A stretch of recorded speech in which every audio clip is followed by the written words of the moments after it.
बिस्मिल्लाहिर्रहमानिर्रहीम, अस्सलाम वालेकुम। कार्नोट इंजन को हम स्टडी करने जा रहे हैं। जैसे आपके पास आइडियल गैस होती है, एक्चुअली एग्जिस्ट तो नहीं करती, लेकिन हम क्यों स्टडी करते हैं? ताकि आइडियल गैस मॉडल बना के, आइडियल गैस इक्वेशन बना के हम फिर उसमें चेंजेस करके रियल गैसेस के बिहेवियर को प्रेडिक्ट कर सकें। जैसे आपने केमिस्ट्री में wonder wall equation of gas पढ़ी होगी, which is for real gases. इसी तरह हम यहाँ पर एक आइडियल इंजन बना के, एक आइडियलाइजेशन करके, हम हाइपोथेसिस दे के रियल इंजन्स के बिहेवियर को, यानी कि उनकी एफिशिएंसी को प्रेडिक्ट करेंगे कि वो कितनी होनी चाहिए। तो Carnot engine is an ideal heat engine which is free from all losses due to friction. Friction की वजह से कोई भी लॉस यहाँ पर नहीं आएगा। ऐसा इंजन हमारे पास आइडियल इंजन होगा, क्योंकि आइडियली ही फ्रिक्शन जीरो हो सकता है, वरना जब भी कोई भी सिस्टम वर्क डन करेगा it will definitely undergo some sort of friction. It has maximum efficiency. अब दावा ये किया गया कि इसकी एफिशिएंसी जो है वो मैक्सिमम है। मैक्सिमम कितनी होगी? 100%। तो हम ये नहीं कह रहे कि इसकी एफिशिएंसी 100% है, हम कह रहे हैं मैक्सिमम है। Efficiency is not equal to 100%, और यही बात आज हमने साबित भी करनी है कि एफिशिएंसी 100% क्यों नहीं हो सकती। स्टूडेंट्स अक्सर ये समझ बैठते हैं कि मैक्सिमम का मतलब है कि यहाँ पे इसकी एफिशिएंसी 100% है, तो दैट इज नॉट पॉसिबल। हम एलिब्रेट करेंगे क्यों। It is based on Carnot cycle. ये कार्नोट साइकिल पर बेस्ड है, और यहाँ पे आप देख सकते हैं कार्नोट साइकिल 1 2 3 4 इन 4 स्टेप्स पर मुश्तमिल है। ये 4 स्टेप्स हैं isothermal expansion and adiabatic expansion plus isothermal compression and adiabatic compression.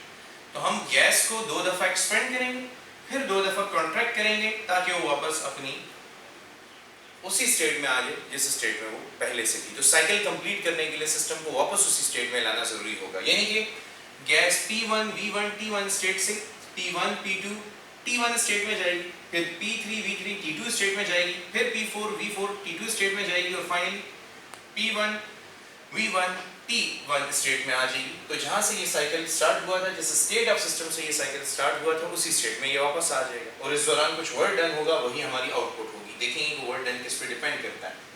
अच्छा, स्टार्ट करते हैं साइकिल को आइसोथर्मल एक्सपेंशन से। तो ये आपके पास सिस्टम है इस वक्त किस स्टेट में? ये है P1 V1 स्टेट में। अगर आप इन दोनों कंबाइन करें तो आपको सिस्टम का स्टेट मिल जाता है। ये वो स्टेट है which is P1 V1 and T1। अब क्योंकि आपने गैस को एक्सपेंड करना है, तो when you will expand the gas isothermally, तो it will go to state P2, pressure decrease होगा, वॉल्यूम फर्दर इंक्रीज होगा, लेकिन temperature remains constant. Temperature remains constant at T1। तो यहाँ पे देखिए वॉल्यूम डिक्रीज हुआ है, यहाँ से अगर आप कंपेयर करो तो वॉल्यूम डिक्रीज हुआ है, और अगर इस पॉइंट से परपेंडिकुलर ड्रॉप करो तो यहाँ पे वॉल्यूम इंक्रीज हुआ है टू V2। ये आपके पास, ये कर्व आपके पास आइसोथर्म कहलाएगा। This is your isotherm, और ये एक्सपेंशन को रिप्रेजेंट कर रही है। अब आप गैस को एडियाबैटिकली एक्सपेंड करोगे। गैस टेम्परेचर T1 पर है, आप देख सकते हैं, तो इसको एडियाबैटिकली एक्सपेंड कर लें। एडियाबैटिकली एक्सपेंड करेंगे तो adiabat is more steeper than isotherm. For a small increase in volume there will be a large decrease in pressure of the gas. तो यहाँ पे still pressure P3, volume V3 और temperature T2। अब क्योंकि gas adiabatically expand हुई है, तो अपनी इंटरनल एनर्जी को इस्तेमाल करेगी वर्क डन करने के लिए। इंटरनल एनर्जी डिक्रीज तो टेम्परेचर भी डिक्रीज हुआ होगा। तो आप P3 V3 T2 स्टेट में आ चुके हैं, और यहाँ पे नया प्रेशर इस पॉइंट के सामने P3 है। आप नोट कर सकते हैं यहाँ पर वॉल्यूम इंक्रीज और प्रेशर ड्रॉप नियरली प्रोपोर्शनल रहते हैं, ठीक है, बल्कि प्रोपोर्शनल रहते हैं इनवर्स रिलेशनशिप में। लेकिन यहाँ पर for a small increase in volume there is a large decrease in pressure. ये एडियाबैट और आइसोथर्म का फर्क होता है। अब आप इसको 2 दफा एक्सपेंड कर चुके हैं, तो 2 दफा कंप्रेस करें, isothermal compression. The gas will now undergo isothermal compression. तो हम गैस को कंप्रेस करते हैं, तो आपके पास वॉल्यूम डिक्रीज होके V4 हो जाएगा, और प्रेशर इंक्रीज होके P4 हो जाएगा। तो अब जो गैस का स्टेट है वो है P4 V4 एंड T2। आपने कंप्रेशन जो किया वो आइसोथर्मल कंप्रेशन है और आइसोथर्मल प्रोसेस में टेम्परेचर रिमेन्स कांस्टेंट। इसीलिए आप प्रेशर तो इंक्रीज हो गया P4 पे, वॉल्यूम तो डिक्रीज हो, प्रेशर तो इंक्रीज हो गया P4 पे, वॉल्यूम डिक्रीज हो गया V4 पे, लेकिन टेम्परेचर रिमेन्स कांस्टेंट। अब वापस उसी स्टेट में जाने के लिए will set the gas to undergo another compression which is adiabatic compression। adiabatically gas को कंप्रेस करेंगे, आप गैस को कंप्रेस करेंगे, आप उसके ऊपर वर्क डन कर रहे हैं तो कोई हीट इंटर हो सिस्टम, कोई हीट सिस्टम में ना ही इंटर हो सकती है ना ही लीव कर सकती है, तो उसका टेम्परेचर बढ़ जाएगा इंटरनल एनर्जी बढ़ने की वजह से।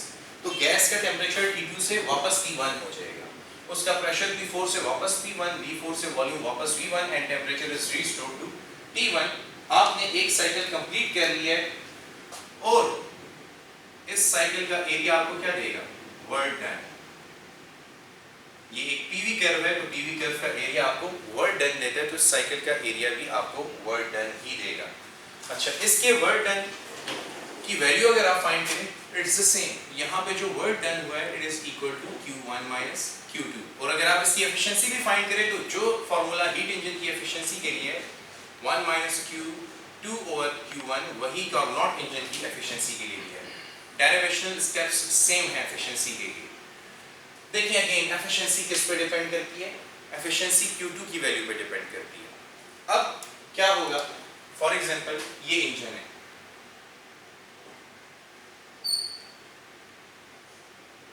तो जैसे कि मैं प्रीवियस लेक्चर में हीट इंजन का स्केच ड्रॉ कर चुका हूं, यहां से आप 10 जूल हीट देते हो तो वो सारी की सारी हीट किस में कन्वर्ट हो जाएगी, वर्क डन में। हमारे पास ये पॉसिबिलिटी हो सकती है या नहीं। अब हम कह रहे हैं कि ये सारी की सारी हीट Q1 वर्क डन में कन्वर्ट हो सकती है, जो कि उसी वक्त पॉसिबल है जब Q2 क्या हो, 0 हो। और ये पॉसिबल ही नहीं है कि कोई हीट Q2 की तरफ LTR की तरफ आए ना, यानी लो पोटेंशियल, ये हाई पोटेंशियल है, ये लो पोटेंशियल है। लो पोटेंशियल अगर होगी नहीं तो हीट एनर्जी तो फ्लो करेगी नहीं। HTR और LTR हो, हाई टेम्परेचर रिजर्वायर और लो टेम्परेचर रिजर्वायर हो, तो आपके पास हीट का फ्लो पॉसिबल है। अब आप यहाँ से Q2 हटा रहे हो तो हीट तो फ्लो कर ही नहीं सकती, इसका मतलब Q2 can not be equal to 0। But if we set Q2 equal to 0, this implies that eta is equal to 1 minus 0, so eta is equal to 100%, which is not allowed। ये allowed नहीं है। इसका मतलब कि हमारे पास 100% efficient heat engine possible नहीं है। Carnot engine की भी जो efficiency है वो 100% पे नहीं जा सकती, उसमें सिर्फ आपको एक ही फैसिलिटी मिल रही है कि रियल इंजन होगा तो उसमें ये लॉसेस भी आएंगे और हीट लॉसेस भी आएंगे। कार्नोट इंजन होगा तो उसमें ये लॉस तो आएगा ही आएगा, लेकिन फ्रिक्शन की वजह से कोई भी लॉसेस नहीं होंगे, इसीलिए उसकी एफिशिएंसी रियल इंजन से ज्यादा होगी और यही कहलाता है Carnot theorem. No heat engine can be more efficient than Carnot engine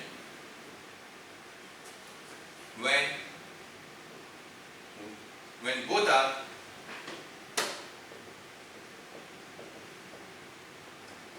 working between two same temperature reservoirs। यानी कि रियल इंजन को भी और कार्नोट इंजन को भी अगर आप सेम टेम्परेचर रिजर्वायर्स के दरमियान इंस्टॉल कर दें तो रियल इंजन में तो फ्रिक्शन की वजह से लॉसेस मौजूद हैं, लेकिन कार्नोट इंजन में फ्रिक्शन वाले लॉसेस नहीं है, तो कार्नोट इंजन की एफिशिएंसी रियल इंजन से ज्यादा होगी, लेकिन 100% कभी भी नहीं हो सकती। So this is your Carnot engine. अब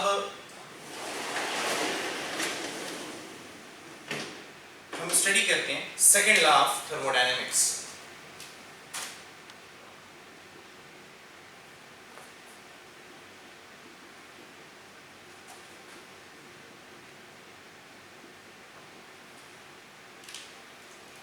Second law of thermodynamics has many statements। इसकी कई statements हैं, लेकिन इनमें जो most famous हैं they are Kelvin and Clausius statements।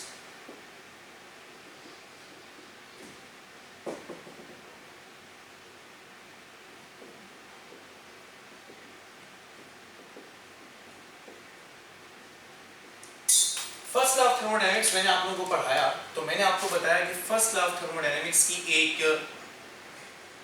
Drawback है, वो ये है कि first law of thermodynamics predict करता है कि सारी हीट को आप वर्क डन में कन्वर्ट कर सकते हो। ये फर्स्ट लॉ ऑफ थर्मोडायनेमिक्स की लिमिटेशन है, ऐसा पॉसिबल नहीं है।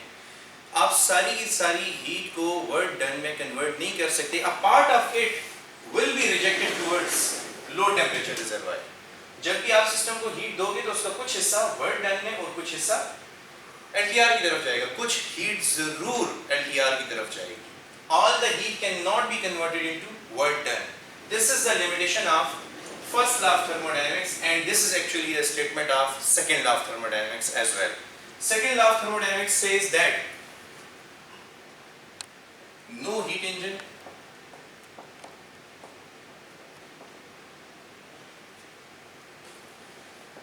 working in a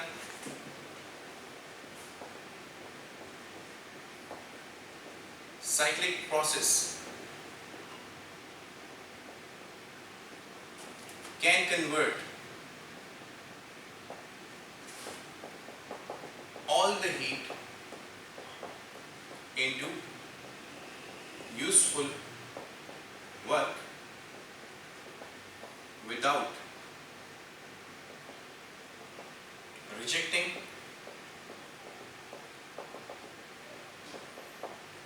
any heat to LTR। ऐसा कोई भी हीट इंजन पॉसिबल नहीं है जो कि सारे के सारे वर्क, जो कि सारी की सारी हीट को वर्क डन में कन्वर्ट करे और LTR की तरफ कोई भी हीट रिजेक्ट ना करे। आप एक हीट इंजन बना लें और आपको सेकंड लॉ ऑफ थर्मोडायनेमिक्स वैसे ही जुबानी याद हो जाए। और सेकंड लॉ ऑफ थर्मोडायनेमिक्स ये कह रहा है कि अगर आपने Q1 अमाउंट ऑफ हीट दे दी तो उसका एक हिस्सा delta W amount of work done करने में और दूसरा हिस्सा Q2 अमाउंट ऑफ हीट की फॉर्म में LTR की तरफ चला जाएगा। तो अगर मैं सेकंड लॉ ऑफ थर्मोडायनेमिक्स के बारे में लिखूं तो सेकंड लॉ ऑफ थर्मोडायनेमिक्स ये कह रहा है Q1 is equal to Q2 plus delta W, और सेकंड लॉ ऑफ थर्मोडायनेमिक्स ये कह रहा है कि Q2 can never be equal to 0। तो कोई भी हीट इंजन ऐसा नहीं हो सकता जो कि दो टेम्परेचर रिजर्वायर्स के दरमियान वर्क कर रहा हो एक साइक्लिक प्रोसेस में और वो कोई भी हीट LTR की तरफ रिजेक्ट किए बगैर ही सारी की सारी हीट को वर्क डन में कन्वर्ट कर दे। इसका मतलब 100% efficient heat engines are not possible. Even Carnot engine is also not 100% efficient. अच्छा, अगर आप क्लॉजियस स्टेटमेंट की बात करें तो क्लॉजियस स्टेटमेंट ये हीट इंजन के बारे में थी, तो क्लॉजियस स्टेटमेंट रेफ्रिजरेटर के बारे में आ जाएगी। अच्छा, क्या ये पॉसिबल है कि हीट HTR से LTR की तरफ, LTR से HTR की तरफ खुद ब खुद चली जाए? This is your LTR, this is your HTR। मैं अगर आसान अल्फाज में पूछूं तो क्या ये पॉसिबल है कि गर्मी में आप लोगों के कमरे में जो हीट जमा हुई है वो खुद कमरे से बाहर चली जाए? बाहर रूम टेम्परेचर कम होता है, बाहर गर्मी ज़्यादा होती है, तो क्या ये पॉसिबल है कि AC के बगैर सारी की सारी हीट खुद ब खुद कमरे से बाहर चली जाए? ये पॉसिबल नहीं है, आपको AC का इस्तेमाल करना पड़ेगा। AC क्या करता है? AC इलेक्ट्रिकल एनर्जी को वर्क डन में कन्वर्ट करता है, और वो वर्क डन किस लिए यूज़ करता है?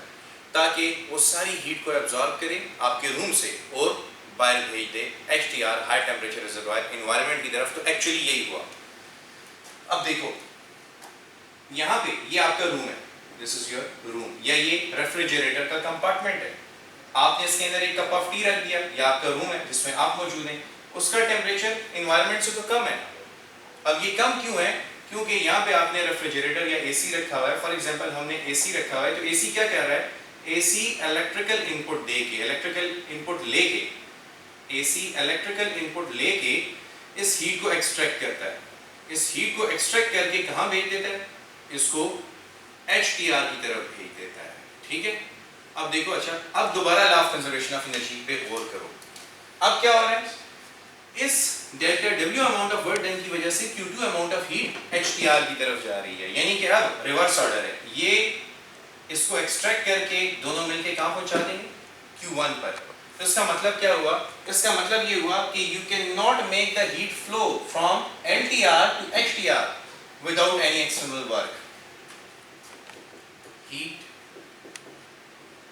Can not flow from LTR to HTR without any external work. और भी आसान अल्फाज में क्या, बिजली के बगैर एसी काम नहीं करेगा, या एसी के बगैर जो भी हीट है वो कमरे से बाहर खुद ब खुद एनवायरनमेंट की तरफ नहीं जा सकती। तो this law, the second law, gives you the direction of heat flow. Second law आपको जो बड़ी बड़ी एडवांटेजेस में दो एडवांटेजेस दे रहा है वो ये कि एक, heat can not B completely